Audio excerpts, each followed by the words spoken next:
Ladies and gentlemen, boys and girls. You're listening to House of Cards. Today, the game is different. I want to gamble. Gambling is a very serious business. Is that clear?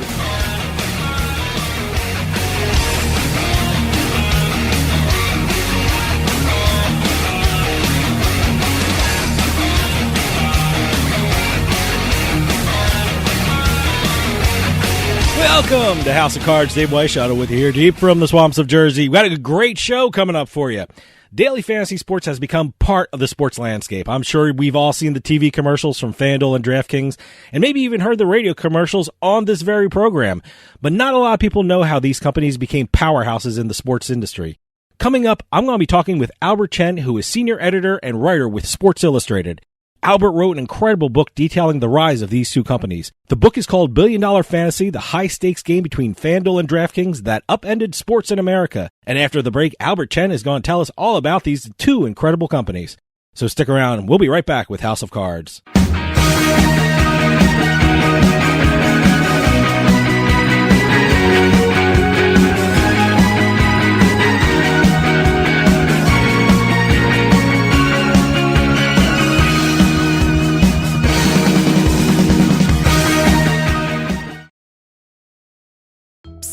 Yeah, you, come here. Haven't you heard? We don't need to hide anymore. Now, we can shop privately for adult products at adamandeve.com. They've got massage oils, lingerie, and lots more we can't mention here. Use offer code SPICE404. They'll give you 50% off almost any one item, 3 free DVDs, free mystery gift, and free shipping. That's 50% off, free shipping, and more. Private shopping starts at adamandeve.com. You're listening to House of Cards. Check out our website at houseofcardsradio.com.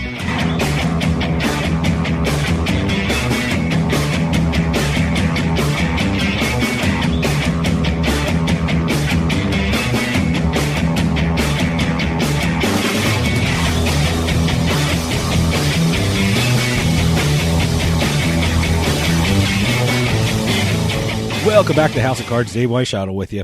Anyone out there who follows sports has heard of FanDuel and DraftKings. I'm sure you've seen the television commercials and maybe even heard me read some of those commercials on this radio show. But not a lot of people know how they came into existence or how they changed the sports scene forever.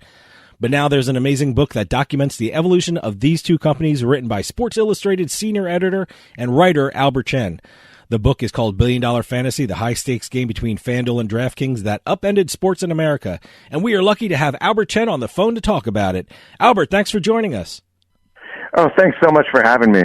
Albert, we were talking off the air, and I told you this is a fascinating book. What motivated you to write this? Well, I think we were talking about 2014, 2015 specifically, and when you were getting sort of these requests from, whether it's FanDuel or DraftKings about doing advertising with you guys. And, maybe you didn't know the whole story of what these companies were or what these types of daily fantasy games exactly were. And then they had this explosion of advertising in 2015, and they were everywhere. And I actually started playing, because I'm a big fantasy sports guy, and started playing their product very casually in 2014, actually. And, I thought they were pretty fun, and I could understand why people liked, their product. Didn't love that I lost some money, while playing them. But, and then sort of fast forward to 2015, the fall, there's just like this onslaught of advertising. And that was when I had sort of developed some relationships with the companies, because I did a story for Sports Illustrated in 2015 as the industry was on the rise. And then in 2015, when the explosion happened, then it seemed like, okay, well, maybe this story's getting big enough for a book. Like you said, before I got the copy to read these commercials, I didn't know what daily fantasy sports was. When I heard of fantasy sports, I always thought about a group of guys in August meeting in a bar to do their season-long fantasy draft. So that was my concept of fantasy sports. When you first started doing this story with FanDuel and DraftKings, did you have some preconceived notion of what these two companies were all about, or did you go into, fantasy sports where the season long and let's see what these guys are doing with regard to fantasy sports? I had maybe some preconceived notions of, I thought, okay, well, clearly these guys know what they're doing, and, it's just very much startup story of just like few people with this passion for fantasy sports and passion for sports and kind of the entrepreneurial spirit, and let's see where this goes. So, you kind of hear that startup story again and again come up. Usually it's someone pretty passionate about sports. What was so interesting is that specifically in the case of FanDuel, it was actually 5 people from the UK who weren't sports fans, American sports fans at all. And in fact, the person who was behind the onslaught of advertising was a, woman, a mother in Scotland who didn't follow sports, still doesn't follow sports. And so, my preconceived notions were turned upside down, and I think that's what kind of really attracted me to the story. And so what you have here, as I mentioned, FanDuel, UK guys who started this company, weren't sports fans, DraftKings, 3 serious sports fans, actually not sports fans, but 2 of the 3 were sort of big sports fans, but really 3 guys who were in Boston and big sort of startup guys who really had a dream of making this kind of almost like a Facebook of sports that really was a startup that was going to change the way people consume sports. That's what fascinated me in the first place. I mean, you have 2 groups of founders. They had the same fundamental concept and same sort of business plan for their 2 companies, but they came from totally different backgrounds and I guess totally different approaches. Like you said, one were sports fans and the other ones were not. That's right. And so what you get into now is a question of, okay, well, how did it actually benefit them that when they grew their business that they weren't sports fans in the case of FanDuel, which actually came, well before DraftKings, and they sort of grew their company in interesting ways where they were sort of, in a lot of ways, marketing to people like them who weren't sports fans. And, okay, well, maybe our product can reach people who, aren't hardcore sports fans, but are looking for ways to, engage in sports or have skin in the game and be interested in sort of, being engaged with friends who are sports fans. So it's kind of like an interesting case study of 2 companies with completely different approaches. Okay, hold that thought. We're going to take a quick break. See you on the other side.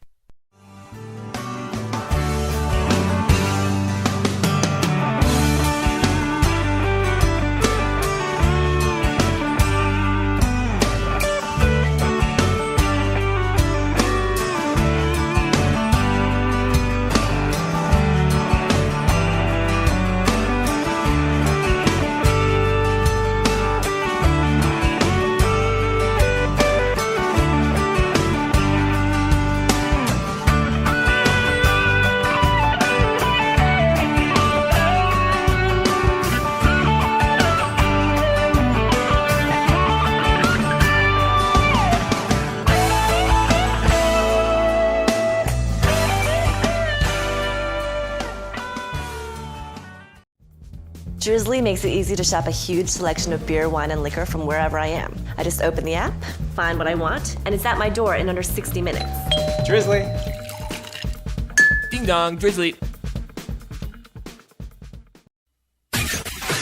You're listening to House of Cards. Where was the house? Where was the House of Cards?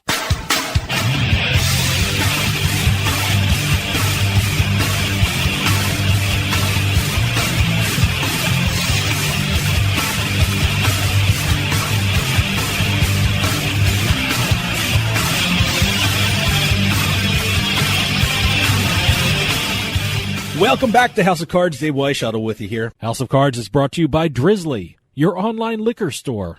Available in over 95 cities across North America, Drizzly offers a huge selection and competitive pricing with a side of personalized content. Now there's no need to leave the house. Get alcohol delivered in less than an hour by Drizzly. Head on over to drizzly.com and order today. And now get $5 off your first order of $20 or more when using promo code DRINK19 at checkout. Shop beer, wine, and liquor with drizzly.com. For those of you just joining us, I am talking with Albert Chen, author of Billion Dollar Fantasy, the high-stakes game between FanDuel and DraftKings that upended sports in America. You know, when both these companies formed, what were some of the challenges that they both had to face and overcome in order to get both their companies off the ground?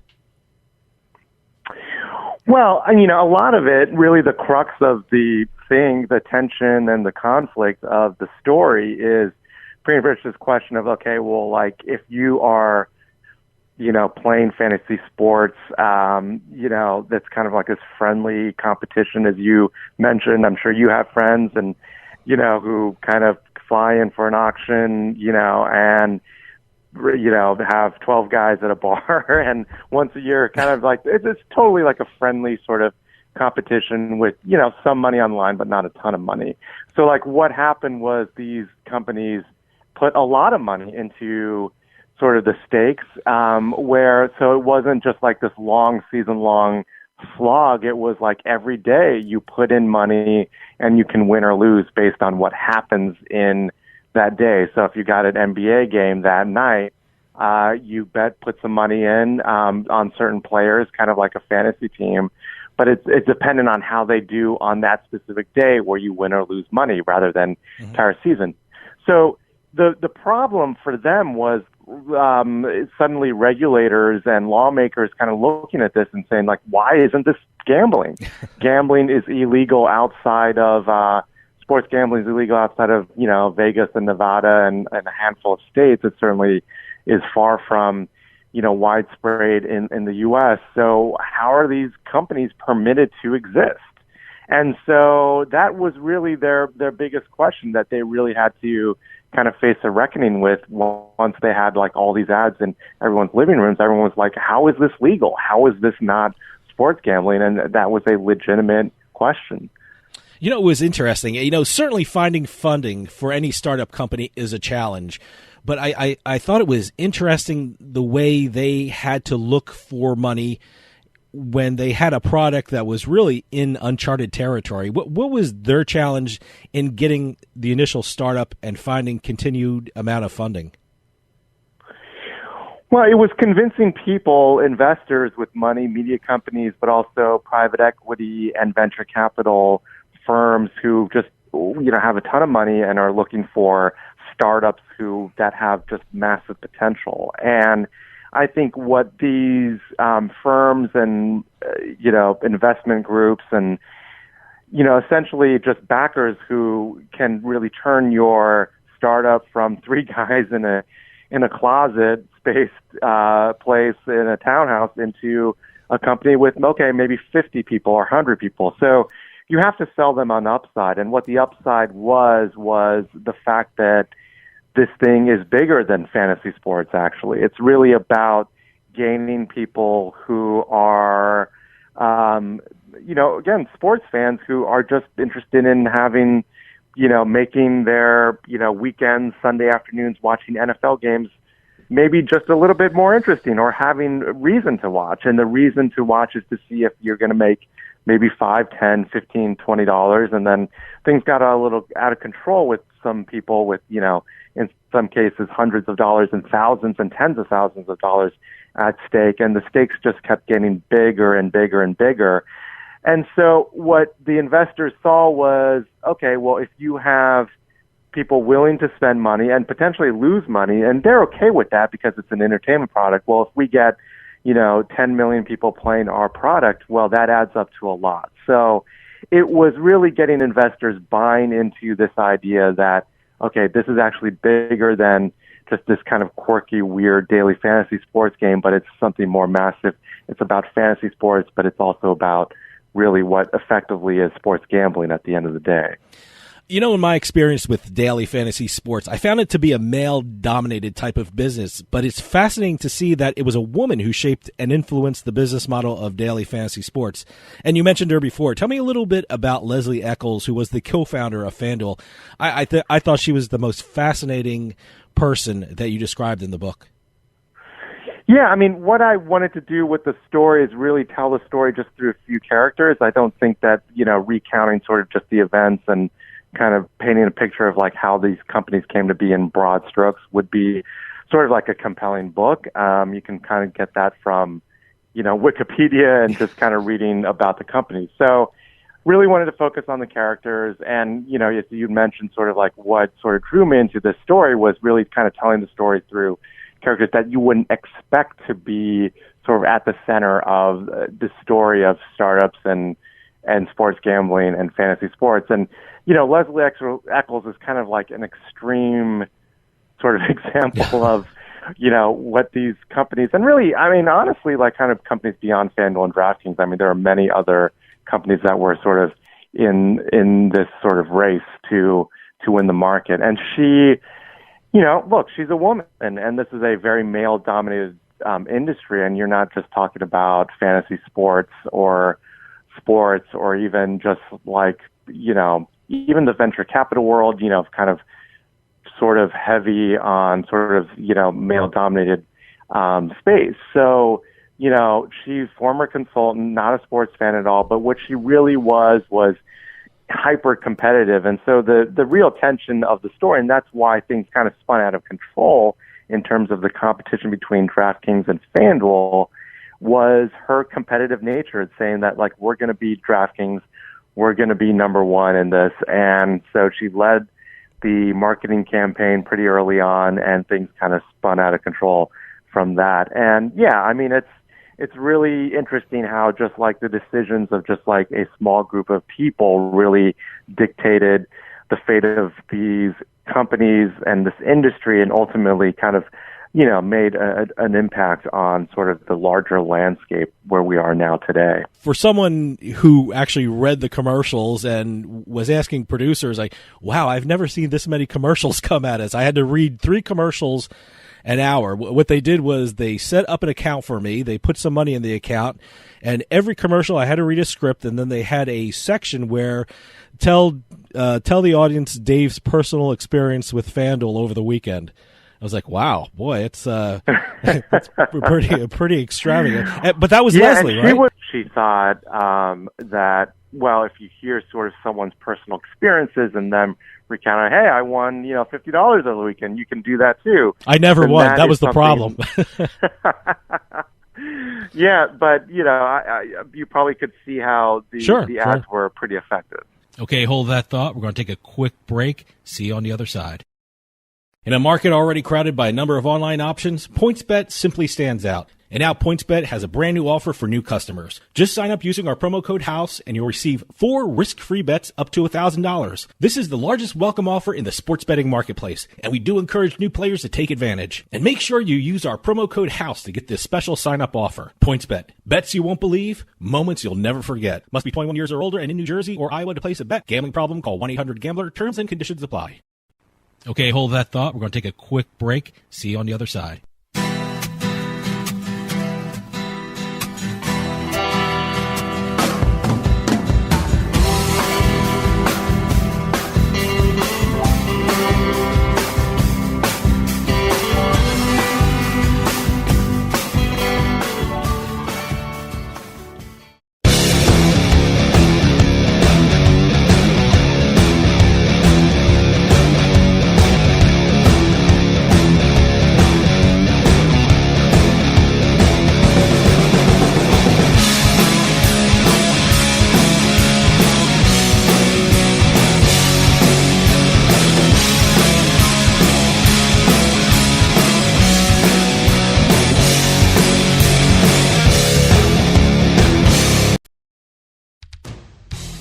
Hey, this is Dave Weishuttle from House of Cards with your House of Cards gaming report for the week of October 17th, 2022. The New York Gaming Commission appointed a 3-person panel to determine the location and the financial requirements for 3 casinos in the New York City area. The 3-person panel will not only have to determine how much capital investment a host would have to make, but also the fee for casino license and the tax rate. According to the Gaming Commission, that casino license fee cannot be less than $500 million. Jackpocket announced an extension of their deal with the New York Islanders for the team's 50th anniversary season. The deal named Jackpocket the official helmet sponsor of the team and will have the company's logo displayed on the boards in the arena. All live Islanders broadcasts from the new UBS Arena will come from the Jackpocket radio booth. And finally, an interesting thing happened while playing the lottery in the Philippines. 433 people won the jackpot. Not only was that unusual, but the winning numbers were based on the 9 times table. The numbers were 9, 18, 27, 36, 45, and 54. Experts commented that this could happen because people look for patterns while picking numbers. However, this hasn't stopped phone calls asking authorities to look into the matter. Have any news or tips regarding casinos, gaming, or legislation? Send us an email at newsroom@houseofcardsradio.com and follow us on Twitter at HOC Radio.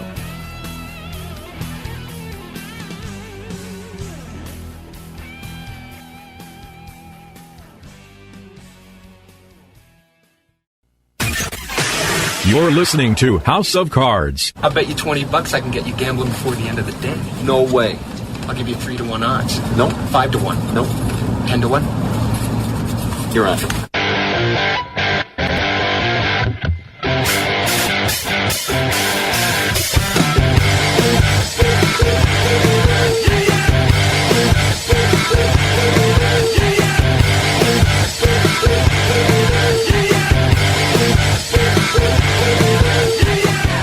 Welcome back to House of Cards. Dave Weishuttle with you. House of Cards is brought to you by Drizzly, your online liquor store. Available in over 95 cities across North America, Drizzly offers a huge selection and competitive pricing with a side of personalized content. Now there's no need to leave the house. Get alcohol delivered in less than an hour by Drizzly. Head on over to drizzly.com and order today. And now get $5 off your first order of $20 or more when using promo code DRINK19 at checkout. Shop beer, wine, and liquor with drizzly.com. For those of you just joining us, I am talking with Albert Chen, author of Billion Dollar Fantasy, the high-stakes game between FanDuel and DraftKings that upended sports in America. While reading your book, I felt this tension that I'm sure the two companies felt about whether what they're doing was legal and considered gambling. I'm from New Jersey, and during that time, I was watching my local news because New Jersey was going through the court system to get sports betting legal. And without fail, the local news, let's go to a break. And without fail, there would either be a FanDuel or a DraftKings commercial. And I think a lot of people thought, well, we're going through court and they're gambling right now. They're doing gambling commercials, but New Jersey has to go through court to actually do what these companies are doing. I mean, inside both these companies, was there a fear that what they were doing could end in an instant? Well, there was so all the ads happened, and then, there was sort of this turning point where there was a kind of a scandal, really, that was kind of splashed over headlines regarding a player who, was alleged to have used insider information to win a lot of money. And so the allegation was that because he worked at DraftKings, he was privy to some insider information, and he was actually playing on FanDuel, and he won $350,000 on a tournament. So that set off a lot of red flags in the media, and then ultimately with, attorneys general across the country and just, Department of Justice, and what is going on here? Are these companies just fleecing their customers? And so once the states got involved and started actually shutting them down because there were concerns about initially this insider trading deal, which turned out to be, in that specific instance, there was an outside firm that determined that this was not, something problematic actually did not happen. But there was this kind of issue of employees playing these games on, their rivals' apps. So it was kind of like a strange dynamic that was going on. So that was the red flags of just employees winning a lot of money playing daily fantasy games. But then once the regulators got going, they were shutting the companies down because they viewed them as illegal gambling operations. And that's when it got really dicey for the companies. And it was life or death, waking up every day in late 2015, early 2016, and sort of wondering where this was all going to head. Within the companies that they were shut down in New York State, shut down in many, many states, actually. It began to snowball. And that's when, it actually seemed likely that both DraftKings and FanDuel were not going to exist because there was no revenues. There wasn't really sort of any way that these companies were going to make money. So, yeah, I mean, it was really, really, really dicey there for a while. Well, let me ask you about that. The employee's name was Ethan Haskell, which was a very interesting part of the book. Were the states heading that way anyway? And did the incident with Ethan Haskell just accelerate the situation? Were they headed in that way in terms of really regulating and taking a hard look at these companies? That's a great point. I mean, I do think that it was inevitable, and I think there was probably there was certainly like arrogance on the part of both companies, thinking that, we're just going to spend a ridiculous amount of money and, just bulldoze everyone. And this idea that they could just splash their ads everywhere and assume that everyone would just be fine with it was definitely pretty, really arrogant, and they would sort of admit that now. In terms of the employees, that was just a tremendous oversight on the company, part of the companies, where they just did not really sort of see this as a problem, when clearly, just from the outside looking in, if you have employees making more money, winning, these massive prizes than they were making at their day jobs, at the fantasy companies themselves, that is certainly would seem like a huge problem to you and me. But things were just moving so quickly where they just wanted to grow that they just overlooked this. But yeah, absolutely. I mean, if it wasn't going to be Ethan Haskell, it was going to be something else. For sure. One of the epic battles that FanDuel and DraftKings had to fight was in New York. For those who don't know, what was New York's issue with regard to daily fantasy sports?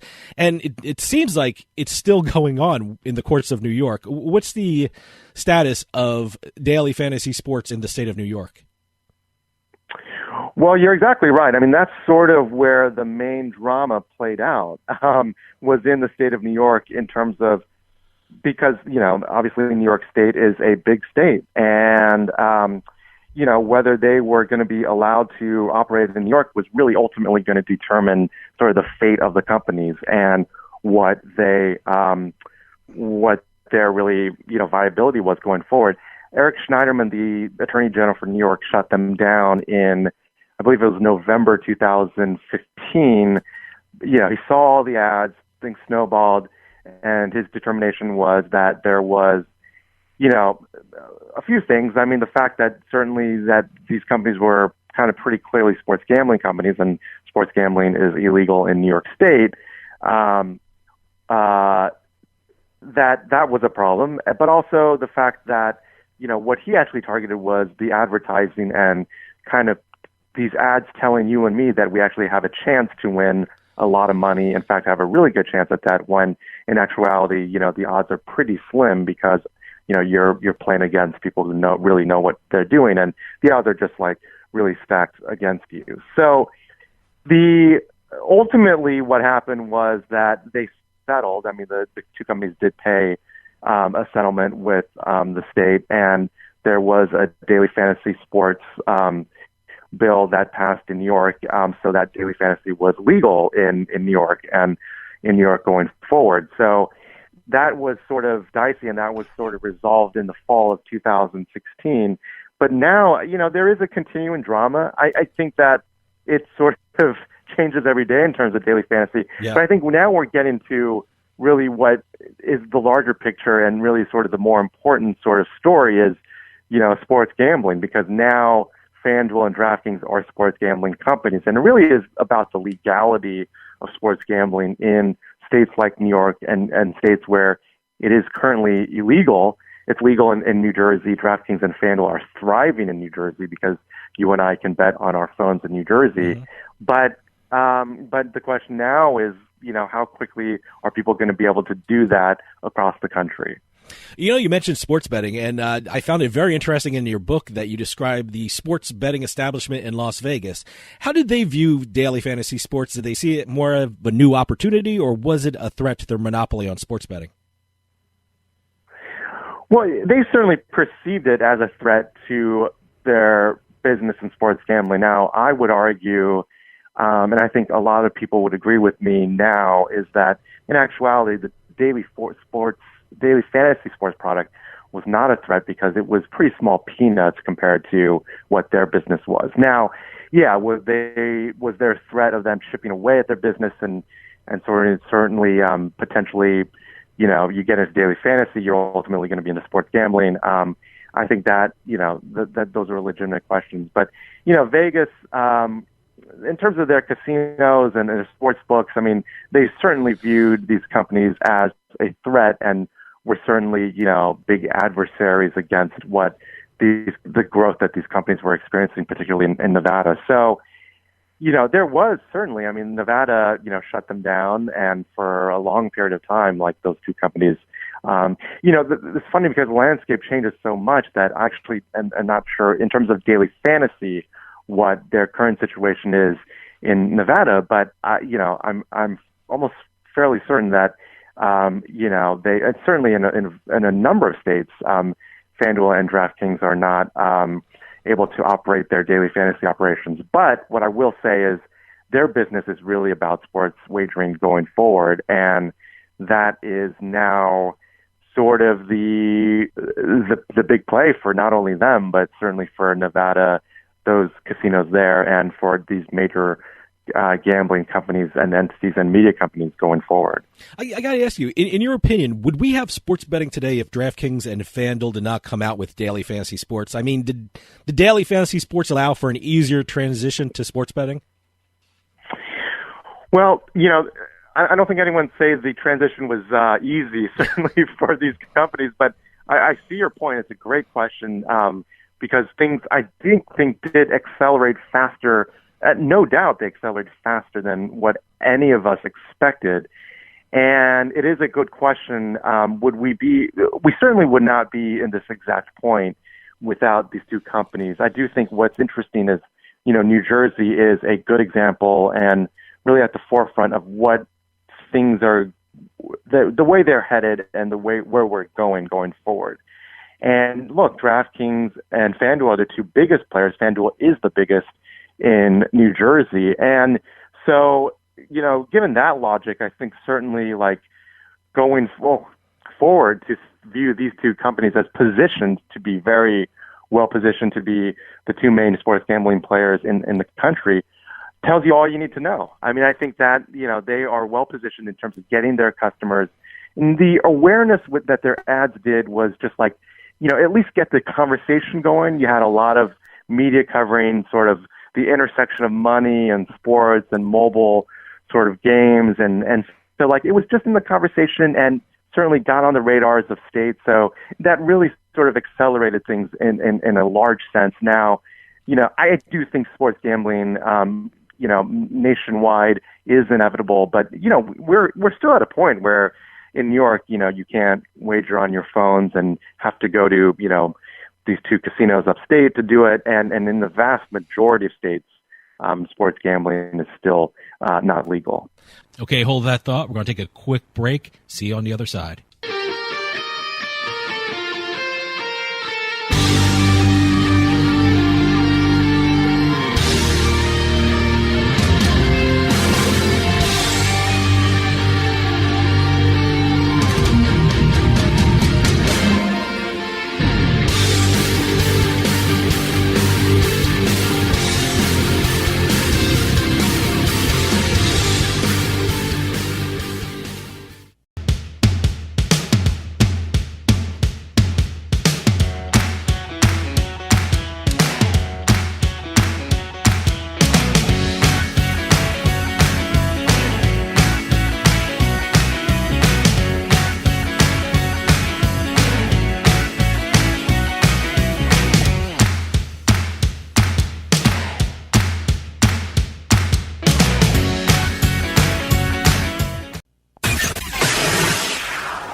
You're listening to House of Cards. Can you dig it?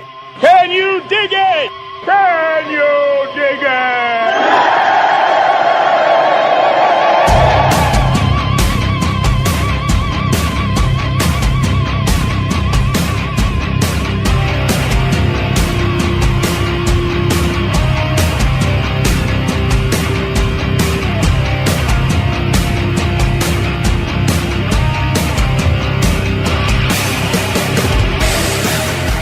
Welcome back to House of Cards. Dave Weishottle with you. For those of you just joining us, I am talking with Albert Chen, author of Billion Dollar Fantasy, the high-stakes game between FanDuel and DraftKings that upended sports in America.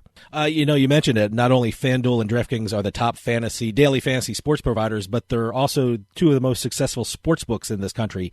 I gotta ask you, would one company be as successful if it wasn't for the other one being there? I mean, do you think they drove each other to the success they enjoy today? Well, it's not only driving each other to the success, and it's a great point because it really is like an escalation that they just like were hyper competitive and just like went after each other and spent a lot of money and got that awareness out there. But, on the flip side is they would not have had, they were really in turmoil in 2015, 2016, and they would not sort of be in that position to the point where they really almost were completely decimated. And they wouldn't have been in that position without sort of the hyper competitiveness between the two. But, they pushed each other to innovate, to really sort of get going in terms of innovation and really pushing each other to just be as the best version of this that they could possibly be. So in that sense, I think they pushed each other without question. But yeah, it was really, this hyper competitiveness, like in one sense, they're still standing and well positioned, but in another sense, they were really battered in ways that they, I think a lot of the employees still go through PTSD in terms of some of the just, they had questions about whether some executives were maybe even going to go to jail. So that was really sort of, it was a traumatic time personally for a lot of people within the companies. I got to tell you, it seems like these two companies are always in the news. I guess last month we had a husband and wife reality star get denied $1 million from DraftKings because of suspected collusion. Is it just the nature of their business that there are always going to be controversies regarding their services? Yeah, look, whenever money's involved, there's going to be controversy. And I think like the main controversies going forward, these two companies and every gambling entity is that's really sort of, I think, what next wave of problems is like, how is this going to affect, people's lives and potentially like damage people's lives? We know that it's good for teams in the sports industry. There's a lot of interest and that's great for a lot of people. And there's a lot of people who are going to make a lot of money, but I do think there are going to be a lot of negative effects. And I think that people who bring up those points, as long as they know what they're talking about, have really good concerns. Give us an update on some of the main players from FanDuel and DraftKings. I know Jason Robbins is still with DraftKings. However, Nigel Eccles and his wife Leslie are still fighting to get proceeds from the sale of FanDuel, which is amazing. Can you give us an update on what's going on with everyone involved? Sure. So in terms of the founders of DraftKings, all three co-founders are still there. As you mentioned, Jason Robbins is CEO, and the company's doing well. It's positioned well as a sports gambling company going forward. They did raise a lot of money, so there's a lot of questions about at what time is this company going to be profitable. But in terms of awareness and their sort of footprint in the landscape, they're in good shape. FanDuel is doing exceptionally well as a company. I think that a lot of people view them as potentially better positioned than DraftKings potentially in a lot of states, certainly in New Jersey, where I think like that's like an important place where this war is taking place. They've done extremely well, and but all five co-founders of FanDuel are no longer with the company. As you mentioned, there is a lawsuit that was recently filed that includes the co-founders, but also 100 other former employees. Essentially, they just want their piece of the pie because FanDuel, they were acquired by a UK sports betting titan out there, and that was a big moment for the company. But a lot of the early sort of stakeholders were shut out.